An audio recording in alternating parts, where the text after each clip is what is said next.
Israel സന്ദർശനത്തിനിടെ കർഷകൻ മുങ്ങിയ സംഭവത്തിൽ കുടുംബാംഗങ്ങൾ പരാതി നൽകിയിട്ടില്ലെന്ന് കൃഷിമന്ത്രി. സർക്കാർ എടുത്തു നൽകിയ വിസയായതുകൊണ്ട് റദ്ദാക്കും.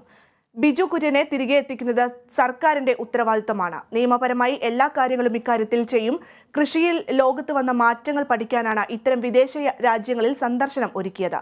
കർഷകരുടെ അടുത്ത സംഘത്തെ വിദേശത്തേക്ക് ഉടൻ അയക്കുമെന്നും മന്ത്രി പറഞ്ഞു. അദ്ദേഹത്തിന്റെ വിസ ഗവൺമെന്റ് മുൻകൈ എടുത്ത് നൽകിയ വിസയാണ്. അത് ക്യാൻസലാക്കാൻ വേണ്ടിയിട്ടുള്ള നിർദ്ദേശം നമ്മൾ നൽകിയിട്ടുണ്ട്.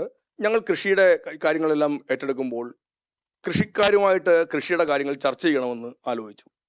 അങ്ങനെ കൃഷിഗീത എന്ന പേരിൽ 3 ദിവസം കർഷകരുമായിട്ട് ഒരു ആശയവിനിമയം നടത്തുന്ന പരിപാടി ഉണ്ടായിരുന്നു. അതിനകത്ത് മുൻ കൃഷി വകുപ്പ് മന്ത്രിമാരെല്ലാം പങ്കെടുപ്പിച്ചിരുന്നു. മുൻ കൃഷി വകുപ്പ് സെക്രട്ടറിമാരുണ്ടായിരുന്നു, APC-മാരുണ്ടായിരുന്നു, മുൻ ചീഫ് സെക്രട്ടറിമാരുണ്ടായിരുന്നു, എല്ലാ രാഷ്ട്രീയ പാർട്ടികളും പെട്ട കർഷക സംഘടനകളുടെ നേതാക്കന്മാരുണ്ടായിരുന്നു. ഇവരെല്ലാം ഈ കർഷകരുമായി ആശയവിനിമയം നടത്തി. കാർഷിക മേഖലയുമായി ബന്ധപ്പെട്ട കാര്യങ്ങൾക്കകത്ത് കർഷകരുടെ അഭിപ്രായങ്ങൾ കൂടി കേട്ടിട്ട് വേണം 14ാം പഞ്ചവത്സര പദ്ധതിയിലേക്ക് തന്നെ പോകാൻ എന്നുള്ളതിന്റെ അടിസ്ഥാനത്തിലായിരുന്നു. അതിനകത്ത് അവർ തന്നെ ഉന്നയിച്ചതിൽ ഏറ്റവും പ്രധാനപ്പെട്ട ഒന്ന് ഇസ്രായേലുമായിരുന്നു.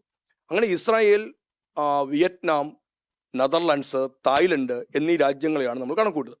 ഇസ്രായേൽ തന്നെയും ഒരു ട്രിപ്പായിട്ടല്ല നമ്മൾ കണക്കുകൂട്ടുന്നത്.